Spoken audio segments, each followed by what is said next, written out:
Hello, नमस्कार मैत्रिणींनो, मी प्रणाली तुमचं खूप खूप मनापासून स्वागत करते.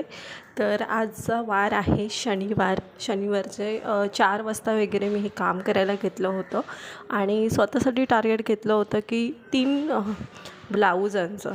पण 3 ब्लाऊजं मी कट तर केली, पण पूर्ण किती केली हे तुम्हाला जर बघायचं असेल तर पूर्ण व्हिडिओ तुम्ही बघा. आणि सगळ्यात पहिल्यांदा तर काय आहे ना की गणपतीच्या ऑर्डर्स यायला सुरुवात झालेली आहे. गणपतीच्या कारण की आधीच आपण बोललेलो आहे की मला गावी जायचं आहे, तर गावी जायचं असेल तर नंतर घाई होते. त्याच्यामुळे मी आधीच सांगितलं, माझे जे काही कस्टमर रेग्युलरली आहेत त्यांना मी आधीच सांगितलं की तुम्ही आधीच माझ्याकडे 8 दिवस आधी देऊन ठेवा, म्हणजे जेणेकरून तुम्हाला तुमच्या ऑर्डर्स प्रॉपरली आणि परफेक्ट करून मिळतील. तसंच मग एका कस्टमरनी 2 ब्लाऊज आणि 3 साड्या बिडिंग फॉलला दिल्या आणि एक जी आहे एक जो आहे ती कस्टमरची 2 ब्लाऊज मी आधीच ऑलरेडी करून दिली होती आणि एक ब्लाऊज राहिला होता. तो मला कंप्लीट करून द्यायचा होता दुपारपर्यंत, कारण की दुपारपर्यंत होते 4 वाजता मी चालू केला होता, तिला दुपारी द्यायचं होतं.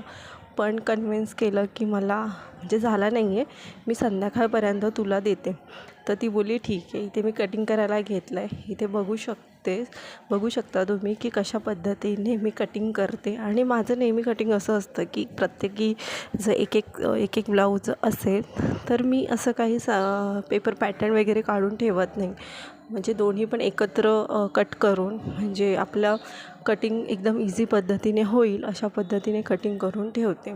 आणि डायरेक्ट कपड्यावरती जर कट केला ना तर खूप टाईम वाचतो आपला. म्हणजे जर पेपर अति असेल, नंतर पेपर मार्किंग करा, नंतर कटिंग करा, त्यापेक्षा डायरेक्टली अस्तरवरती जर कटिंग केलं ना तर आपला टाईम खूप जास्त वाचतो. आणि जर जास्त आपल्याकडे जर ब्लाऊज असतील, जर 5-6 ब्लाऊज असतील एकाच कस्टमरची किंवा 10 ब्लाऊज असतील, तर त्यावेळेला आपण पेपर पॅटर्न काढून ठेवायचं, जेणेकरून आपला टाईम प्रत्येक कपड्यासाठी जाणार नाही. तर मी असं करते. आणि एक असेल, एक कस्टमरचे एक राहिले असतील तर त्यांचं मी डायरेक्टली कपड्यावरती कट करते आणि पटकन करून देते. तर इथे ह्या ब्लाऊजची रिक्वायरमेंट अशी होती की कटोरी ब्लाऊज होता, 4.5 इंचाची बाही होती, बॅक साईडला गोल गला होता लेस लावून. आणि मी बोलली ठीक आहे. ती बोलली होती लेस नाही लावलीस तरी काही फरक नाही पडत. ती बोलली नॉर्मली मला रेग्युलरली पाहिजे. तर मी बोलली रेग्युलरली वापरायचं तर लेस लाव ना, काय प्रॉब्लेम आहे लेस लावायला. तर मी सजेस्ट केला होता. आणि मी काय करते ना, जर आपल्याला वाटलं ना की कस्टमरला ह्या गोष्टी चांगल्या वाटतील तर मी पैशाचा विचार न करता, चला कस्टमर खुश व्हायला पाहिजे अशा पद्धतीने आपलं काम करून देते. इथे बघू शकता बॅक साईडला लेस लावून दिली, खूप सुंदर पद्धतीने आलेली आहे. आणि फायनली ब्लाऊज माझे 2 कंप्लीट झालेले आहेत. इथे बघा, इथे हा ब्लाऊज खूप सुंदर दिसतो आहे, तुम्ही बघू शकता. आपलं फिनिशिंग कसं आहे, तर आपले कस्टमर जर वाढवायचे असते तर आपलं फिनिशिंग फर्स्ट क्लासच असणं गरजेचं आहे. तिथे आपलं काय प्लस मायनस होणं शक्यच नाही आहे. तर अशा पद्धतीने हा माझा ब्लाऊज कंप्लीट झालेला आहे. आणि तुम्ही मला कमेंट्समध्ये सांगा किती कसं चांगलं वाटतं आहे. आणि ह्याची मी 200 रुपये शिलाई घेतलेली आहे.